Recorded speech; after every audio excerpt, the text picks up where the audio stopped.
and welcome to Shell Point Today for the weekend of September 18th, 19th, and 20th. I'm Mary Kay Grimaldi. And I'm Rich Nation. Thanks for joining us. On today's program, we will head over to Ruth Deuber's kitchen for a Spanish soup dish, and we'll recap the top stories from this week. But first, backed by popular demand, is the outing to Trader Joe's in Naples.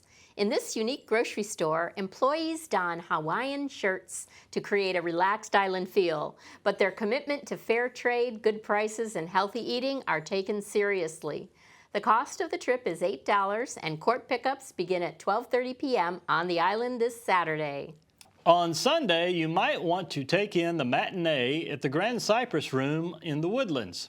The classic comedy The Odd Couple, starring Jack Lemmon and Walter Matthau, will play at 2 p.m. It's great laughs as two friends share an apartment having quite different ideas about housekeeping and lifestyles. Don't miss this great movie from 1968.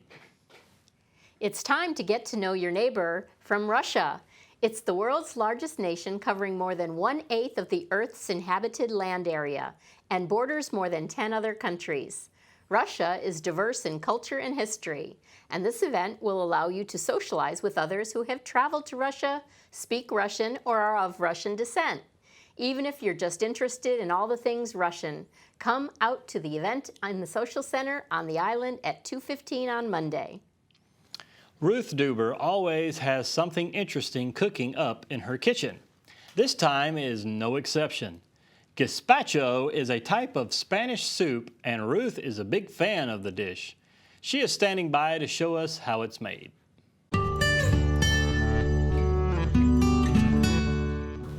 Hello, I'm Ruth Deuber, and this is what's cooking at Shell Point. And I ran across a recipe the other day that really intrigued me. I am a big fan of gazpacho, and I love to make it. It's great for summer, and because it's cold. And this recipe called green gazpacho. So I investigated it and I tried it, and I think it's a great departure from the red, and it's just as soothing and smooth, and it just tastes wonderful. So I'll share it with you. It's made with honeydew melon, and it calls for about 2 cups of honeydew melon. And it calls for 1 English cucumber. Now, I saved this to show you because the English cucumber is the one that has the wrapper on it. Now you do have to peel it, which is very easy if you've got the peeler, and cut it up in chunks, and so that's the English cucumber. And it calls for a small onion and some garlic. So I've just chopped it up a little bit, but not too much. I think that's, yeah, it's 1 clove of garlic. Okay, the next thing is you can put in a jalapeno pepper if you want. I just am not a fan of that, but if you want to include a jalapeno pepper that you cut up and take the seeds out, and you can add that to it. And the other thing that we need is lime juice. I'm going to set this over here so I can cut it.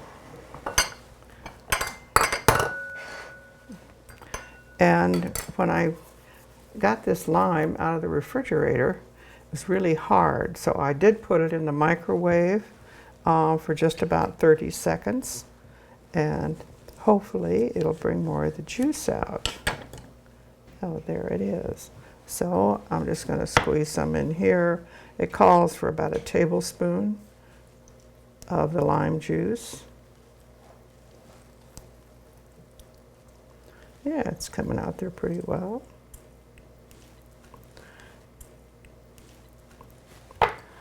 And so we'll put the lime juice in. And this recipe doesn't have to be exact, but that looks to me like it's about a tablespoon. Okay, and it calls for a half a teaspoon of salt, and I use just regular salt. And it calls for some pepper. And I never bother to measure pepper. I just put some in. If you're very fond of pepper, you can add as much as you want. Now we need an avocado. So I will fix this. As you know, it turns dark when it's exposed to the air. But what's remarkable about this is that you can keep this 2 or 3 days and it will not darken.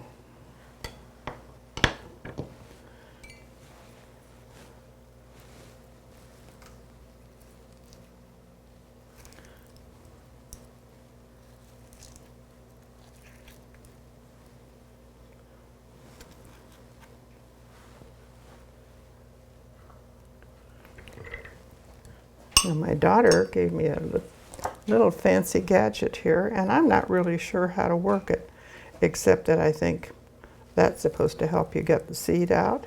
Well, that works. It sort of mushes up the avocado there, but that's okay.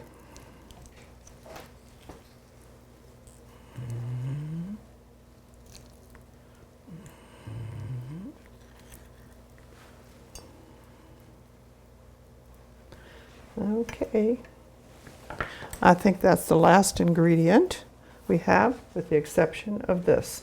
And this is new to me, white balsamic vinegar. And when I went to Publix and looked for it, there really wasn't any choice as far as the white balsamic vinegar. It just this one brand, and so I have to assume that it's okay. And this is the 1/4 cup of the white balsamic vinegar, and we're going to add that to it. And we're ready to go put it into the blender.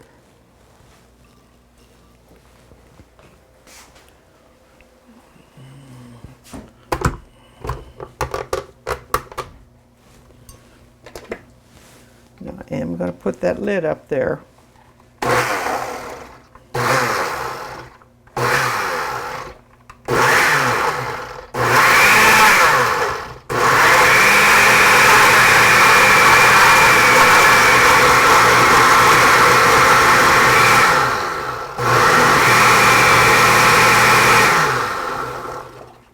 When I looked at the recipe, one of the things it said, just for fun, throw in a piece of watermelon, or you could actually use cantaloupe.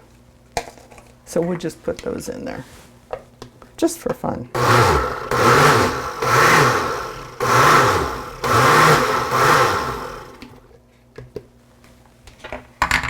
And that's it.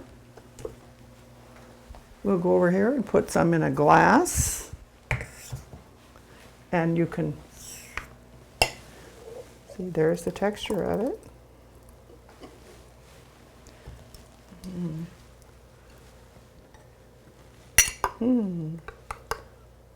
Now you should chill this for a couple hours before you serve it, but since we're limited on time, I'm going to taste it anyway. So. Oh, that's wonderful. That honeydew melon, it doesn't have much color, it has a lot of taste. I'll put the recipe up on the website, so you might want to try it. It's really good.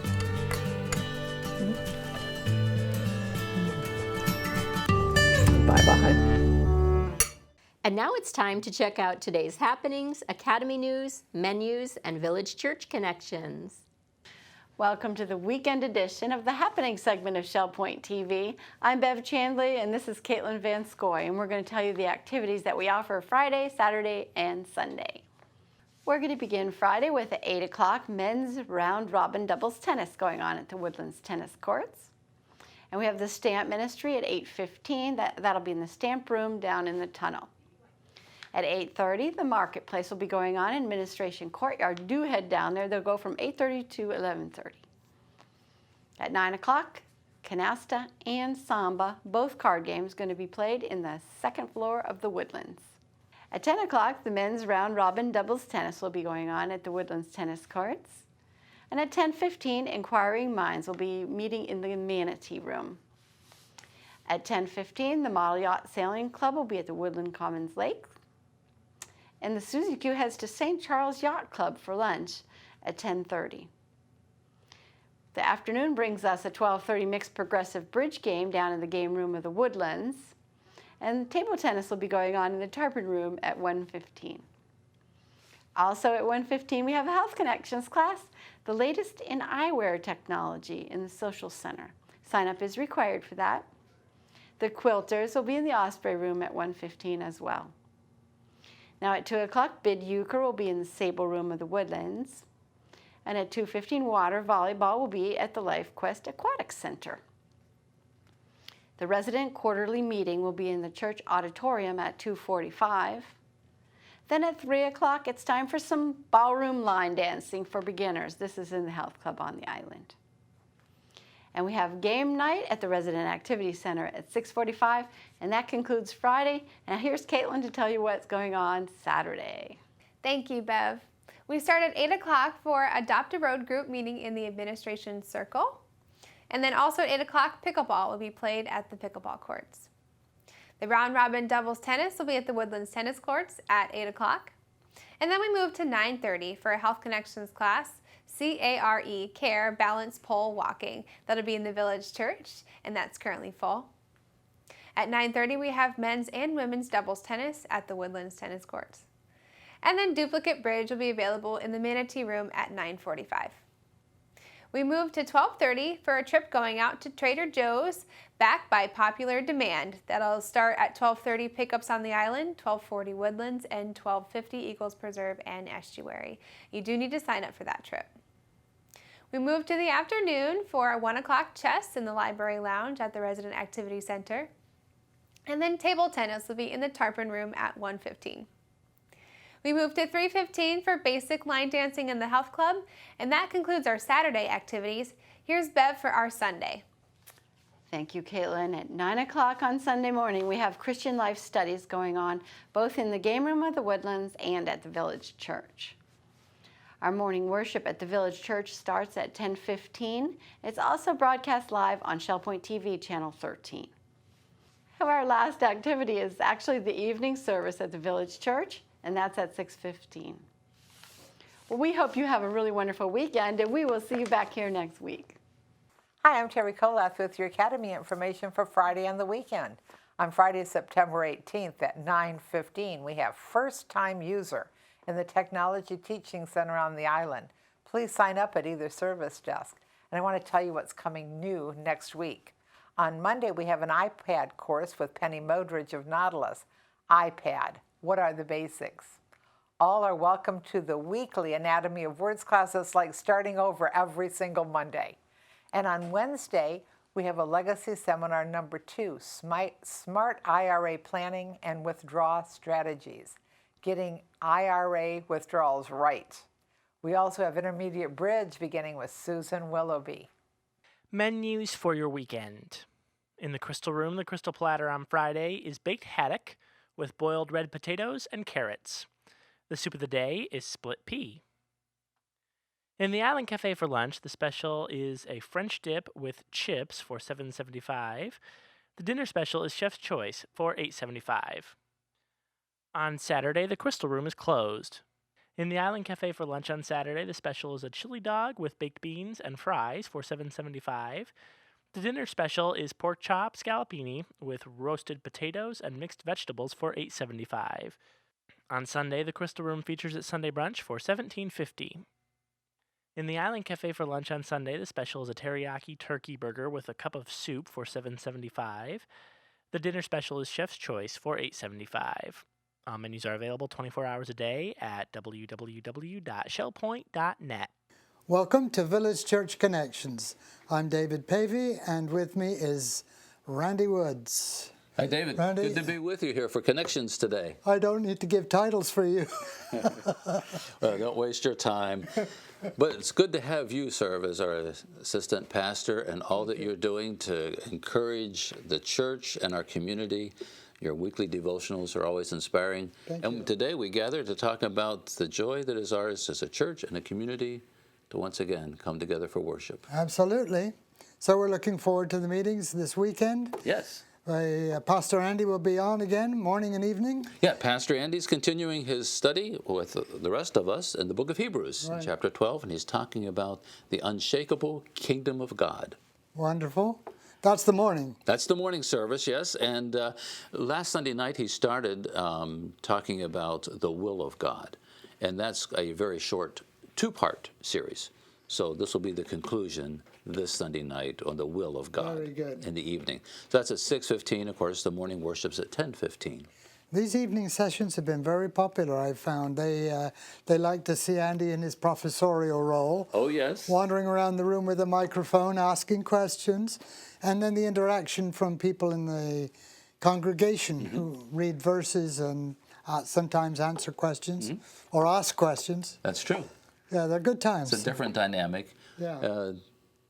And his teaching role, both styles are of a contrast, obviously, like you said, in the morning and evening, but great substance as we share together in the teaching time. And appropriate to the style of the service. Yeah. So, little less formal on Sunday evenings, little more so in the morning. Yeah. Well, we know that many people watch on television. As I go around the campus, I'm finding more and more who thank me for that ability. But those who can get out really enjoy fellowshipping with each other and the communal singing. Oh, yeah. It's a time of great joy and blessing. So, yeah, the more the merrier, we say. That's right. Everyone is invited to come and be a part of the worship celebration. at the church. Exactly. Good. Well, thank you for being with us today, and thank you for tuning in to Village Church Connections. And now let's take a look at the top stories from earlier this week. First, we look back at a Health Connections class happening on Friday that focused on the latest in eyewear technology. Hi, I'm Heather Batty with Resort Services. Today I'm here to introduce an upcoming Health Connection program. I have with me here today Rob Rivas, and he is from Esler of America. Hi Rob, how are you? I'm doing well. Thank you for being here with us. Sure.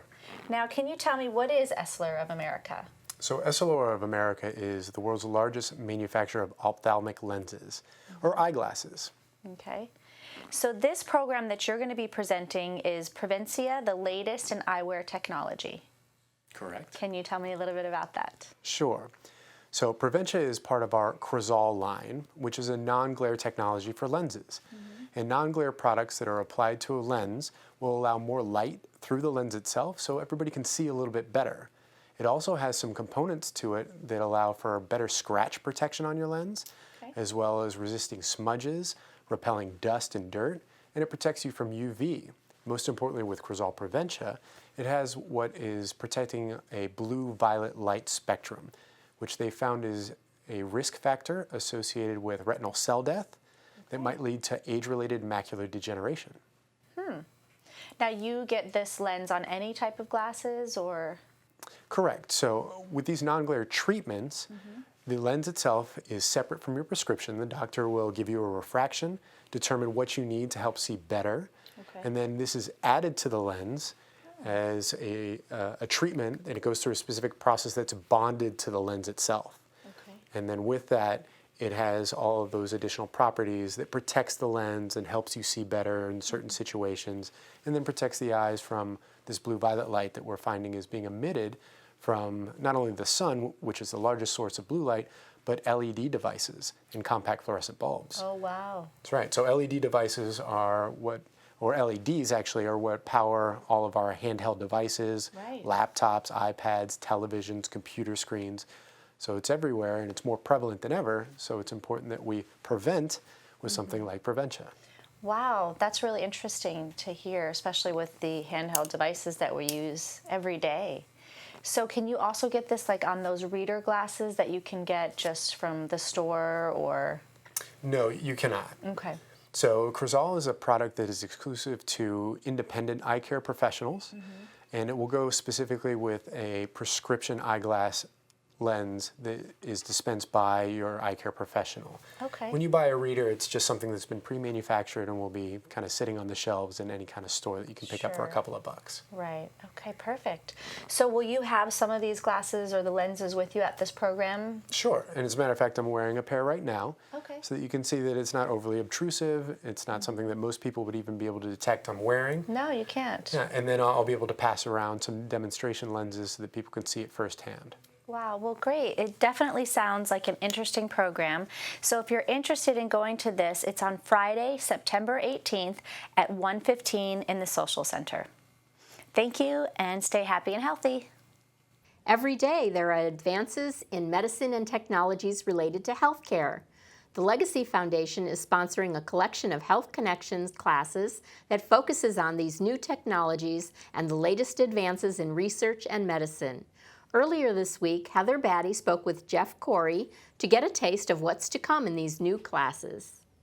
Hi, I'm Heather Batty with Resort Services, and today I have someone with me that you all probably know, and that is Executive Director Jeff Corey from the Legacy Foundation.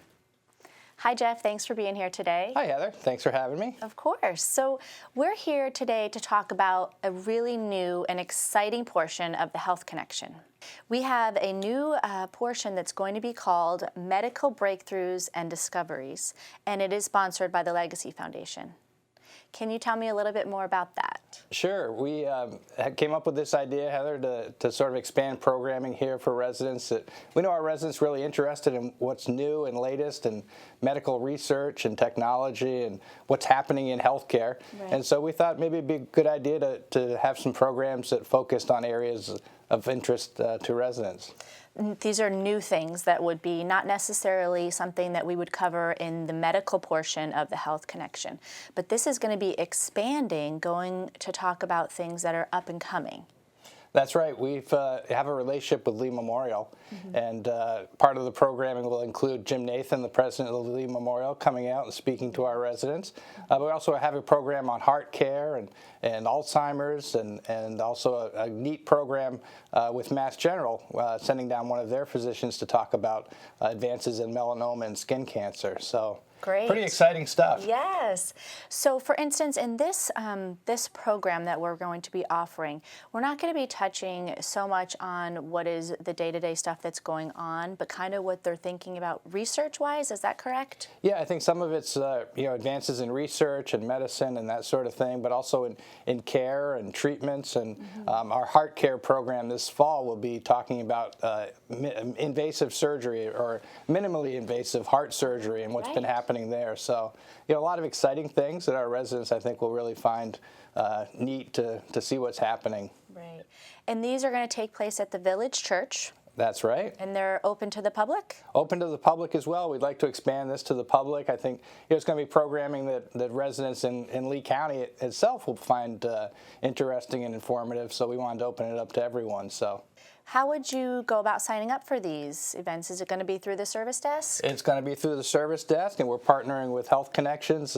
We actually had a committee of residents that we brought together to help us with the programming and to find out what was of interest to Shell Point residents. So it's been a team affair, and so we appreciate your involvement as well. Absolutely. I do think this is going to bring in a lot of residents and the public because the topics, like you said, are really interesting, I think, to residents and to their families. Sure. So to sign up or to know what's going on a little bit more with these programs, you're going to be looking in your new Health Connection book that comes out in the middle of September. If you have any questions, you can reach out to the Legacy Foundation or to any of the service desks. Thank you so much, and stay happy and healthy. Shell Point resident Judy Owen has led quite an interesting life of collecting things, appraising things, and selling things of worth and interest to other collectors. Judy has been an antiques appraiser for 32 years. She conducted her own little antique roadshow up in Michigan, one of which led to the discovery of a previously unknown piece of artwork by Charles M. Russell. Let's take a look back with Judy at her life as an appraiser. Well, I guess it starts in Pennsylvania, the Allentown, Pennsylvania. We lived there for 10 years, and at that time, this goes back to the 60s, It was the finest place in America to purchase antiques. And it just so happened I lived there. And it also happened that we had an auction house on the corner. And every Friday night I would see cars parked there from all over the United States, the East Coast of course in particular. And finally we ventured in there, and my husband knew it was going to be a mistake, and indeed it was. And within a year I had filled a general store, and I had filled our 4-bedroom house, basement, and garage to the brim. So my folks were living in Traverse City, Michigan at the time, and they had a pottery studio and real estate office, which I quickly converted into an antique shop. We subsequently, in 1972, moved to Traverse City. I continued to run the shop there. And at some point, the antique appraiser in Traverse City decided he wanted to retire. And when he retired, the bank trust departments were left in a lurch. They had no idea what they were going to do for setting up trusts and so forth, and estate liquidations. So they came to me, and I was very, very new and very green. I said I'd be happy to do it. And I started out, and of course, first thing I did is start buying reference books. And I bought many, many, many reference books. Now I'd like to talk today about 2 out of many, many, many thousands of appraisals that were done over a 30-year period, but 2 that kind of stuck out in my mind. The first happened when I was very green. I had probably only been at it a few years, probably around 1975. This is a Tiffany Dragonfly lamp with a mosaic base, a bronze base set with mosaic tiles. I was doing an appraisal for his doctor and his wife, setting up a trust setup. And I had been there probably a week. It was a large home. And when I got to the bedroom, the main master bedroom, I noticed that he had on his end table a Princess telephone, which were very popular in those years. And above it was hanging this magnificent shade, a very large, beautiful stained glass shade. And I looked at it and I said, "Is that what I think it is?" And they said, "Well, it was just something we found in the basement, and it belonged to his mother, and we hung it there." The interesting thing was that they had taken it off of a large bronze gas lamp. Now this was unusual for Tiffany, but they did do a number of gas lamps, not just electric, and the earlier ones in particular. They had gone to the dime store and they had purchased a fitting for the top of this shade, which was plastic with a brass coating, painted. Probably spent a couple bucks on it. And here it was hanging about a foot from the Princess telephone. And of course my thought was, here's a doctor. Back in those days you used to get calls in the middle of the night, and the doctor would pick up a phone in a hurry and crash it into the shade. And I said, if it's what I think it is, we're going to have to get it off of there immediately before something happens. So I asked her if she had any idea where the base was, and she said, "Oh my, no, but I'll take a look in the basement." When I came the next time, she indeed had found this magnificent base, twice the size of the one in this photograph. It was perhaps maybe 2 feet in size, bulbous, magnificent. Anyway, she decided that she would let us sell it. So I made a number of phone calls to dealers in the New York City area, and one of the dealers got very excited, and he flew right in. He bought the lamp. Now I'm talking probably around 1975. He paid $25,000 for it. He took it, we were very impressed. He got another airline ticket and an adjoining seat for the lamp and flew it back to New York. I was doing, in 2001, a number of visits to libraries all across Michigan, the small town libraries. And I was doing what I called my dog and pony show. Basically, it was an antique road show. And the following day, I got a phone call from an elderly gentleman, And he said, I was at your show yesterday. I was very impressed with your knowledge. And he said, I have had something that for the last 45 years I have wanted to know more about. He said, I've done some of my own research and I'm pretty sure it's the real thing. And I said, well, what is it? He said, well, it's a Charles Russell painting. Have you ever heard of him? And I said, oh my, yes, I know exactly who you mean. Charles Russell was a contemporary of Frederick Remington, working about the same time in the West. And he was a prolific painter.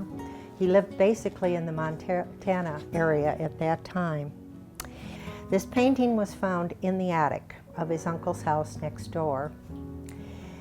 And it seems the story was that the lady that had owned the house prior had a boarding house in Great Falls, Montana, where Charles Russell used to stay. And this had been given to her as a gift. So we're going back to about 1895 now, as far as the painting itself. It was labeled on the back Greenhorn, and it shows a city slicker along with a huntsman with a rifle hunting deer. And one of the most exciting things about it was the label on the back. On the back was painted, this label was glued on the back, and it has the name of the paint store, which also was art and wallpaper and a picture framer. And I went online and I found out that there was a Charles Russell Museum.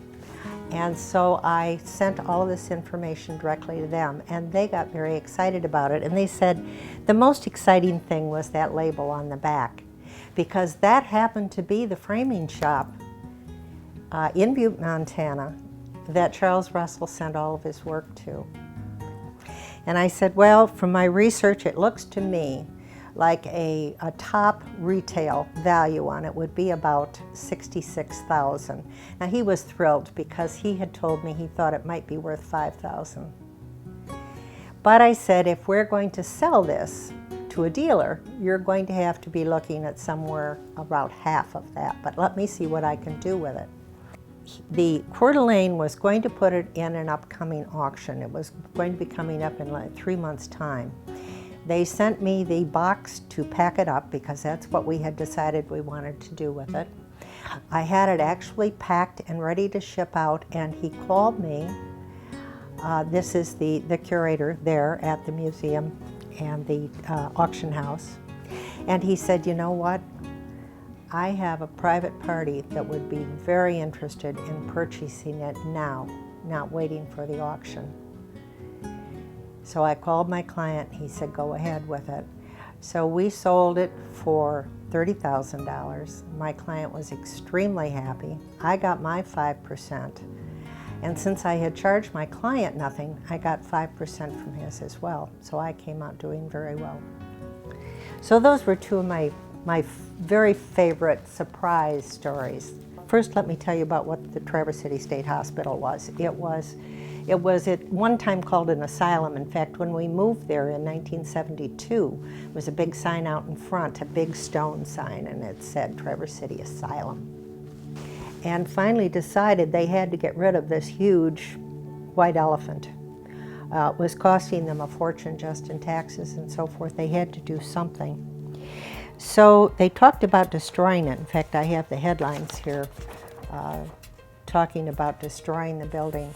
Meanwhile, rather than destroy the building, friends of ours in the real estate business offered to pay the grand sum of $1 for the property, and it was accepted. Property itself has got to be worth in the multi-millions, a gorgeous, gorgeous piece of property. And he has taken this friend of ours has taken this and turned this magnificent building into condominiums. And in addition to that, they have what they call the cottages, which were a bunch of Victorian homes that are now all assisted living facilities and very beautiful ones. So they've done a magnificent job. So we set it up to do a 3-day sale. And amongst the items, along with the electroshock equipment, we had a human skeleton to sell. And when it hit the papers, it went all the way to Detroit, and the Detroit papers had a front page splash on it as well. And I had phone calls even from the BBC. I had them from everywhere. Everybody wanted the story on this. So we set it up for a 3-day sale. And the lineups of people went back in the hundreds. They drove up from as far as Detroit, which was 5 hours south. They were there at 4:30 in the morning. We opened the doors at 9. We had planned a 3-day sale, but the third morning I had to go over there and stand on the doorstep and tell everybody that had come, I'm sorry, there isn't one thing left to sell. We had stripped the place right to the doorknobs and the door hinges. So it was a fabulous sale. Well, I try to stay out of the antique shops, that's number one. And before we moved here, we liquidated everything, and I was very, very fortunate because everything we had, of course, was antique, except for our leather furniture in the living room. Everything was antique. And I knew none of it was going to fit in here.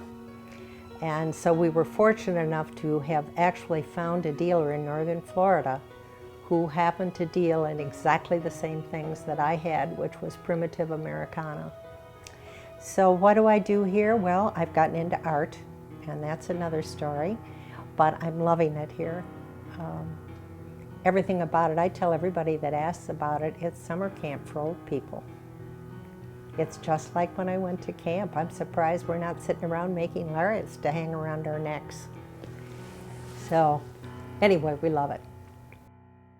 Chest pain is something no one wants to experience. Even the very thought of it makes people nervous. When we think of chest pain, we often think heart attack, but there are numerous causes of chest pain, many of which are entirely unrelated to the heart. In next week's Health Connections class, Chest Pain, When Should I Worry?, Dr. Cintron from Florida Health Associates will discuss cardiac, pulmonary, vascular, GI, and musculoskeletal problems, as well as other miscellaneous causes of chest pain. Heather Batty of Resort Services talked with Dr. Cintron earlier this week about the class coming up next week. Hi, I'm Heather Batty with Resort Services, and today I'm here with Dr. Cosmai Cintron. She's here from the Florida Heart Associates, which is here right at the Arbor once a week.